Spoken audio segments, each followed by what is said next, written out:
Wa aqimus shalah. Hei manusia, kalian salat, salat, salat, salat. Kita bertanya kepada Allah, ya Allah, kenapa kami salat? Maka dijawab oleh Allah, inilah fungsi utama penciptaanmu saat hadir di muka bumi. Wa ma khalaqtul jinna wal insa illa liya'budun. Hei, kamu kan punya perjanjian dengan saya. Kamu tidak beraktivitas di bumi kecuali menyembah saya. Kamu ibadah. Karena itu ketika kamu sampai di bumi, kamu harus buktikan bahwa kamu itu beribadah kepadaku. Maka diturunkanlah oleh Allah kewajiban untuk ibadah. Jadi kalau ada orang-orang yang turun ke bumi jadi manusia dan dia tidak mau beribadah kepada Allah, maka akibatnya, mohon maaf, itu tanda pertama dia sedang tidak berkomitmen dan melanggar ketentuan dengan Allah Subhanahu wa taala.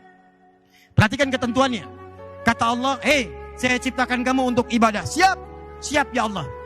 Bahkan ada perjanjian di Quran surah ke-7 ayat 172.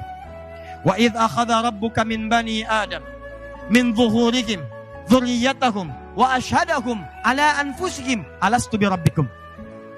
Kata Allah, "Hei, ingat, kamu sebelum lahir ke bumi, kita bikin perjanjian. Saya akan berikan semua kebutuhan kamu. Sakit saya sembuhkan. Maaf kalau kamu salah, saya maafkan. Ampunan kalau kamu dosa, saya ampuni. Butuh rizki, saya berikan. Punya masalah, saya tuntaskan. Punya kesulitan, saya mudahkan. Sepakat? Sepakat ya Allah. Cuma syaratnya satu. Saat kamu nanti terlahir ke muka bumi, kamu harus menyembah saya. Alastu bi rabbikum. Siaplah engkau menjadikan saya sebagai Tuhan yang layak disembah. Maka kita mengatakan, bala syahidna. Kita sepakat ya Allah. Kami siap menjadikan engkau sebagai Tuhan. Nanti kalau kami lahir, kami akan sembah engkau. Karena itulah ketika kita terlahir ke bumi, tumbuh, dewasa. Maka Allah menagih pembuktian janji kita kepada Allah saat dalam kandungan. Diturunkanlah kemudian perintah kata Allah, wa aqimus shalah.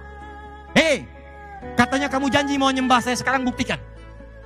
Jangan-jangan kamu sibuk cari dunia, kerja lagi, tapi kamu lupa tugas yang kedua, bahwa kamu harus beribadah kepada saya. Karena itulah Bapak dan Ibu sekalian, tidak pernah ada manusia tinggal di bumi, silahkan cek, kecuali semuanya diberikan tugas oleh Allah untuk menyembahnya, untuk beribadah.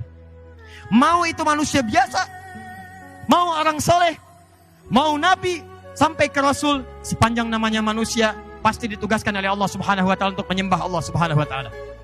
Sekarang saya tanya pada Bapak Ibu, Nabi Muhammad nabi bukan? Rasul bukan? Mulia mana Nabi Muhammad dengan Nabi Isa? Nabi Muhammad. Hebat mana Nabi Muhammad dengan Nabi Daud? Nabi Muhammad. Gelarnya tinggi mana Nabi Muhammad dengan Nabi Ibrahim? Nabi Muhammad. Pertanyaan saya, Nabi Muhammad sholat tidak? Sholat. Nabi Muhammad tahajud tidak? Tahajud. Nabi Muhammad sholat sunnah tidak? Nabi Muhammad baca Quran tidak? Baik, sekarang saya tanya lagi. Nabi Muhammad masuk surga tidak? Masuk. Bahkan sebelum meninggal, satu-satunya Nabi yang sebelum wafat turun satu surat langsung mengatakan surganya sudah siap. Tuh lihat. Nabi Muhammad SAW satu-satunya Nabi dan Rasul yang sebelum wafat turun satu surat mengatakan surganya sudah siap. Inna a'tainakal Muhammad, inna sungguh kami, a'tainaka telah menyiapkan untukmu. Bahasanya fi'il madhi. Fi'il madhi itu sesuatu yang menunjukkan telah selesai, siap, tuntas, pasti.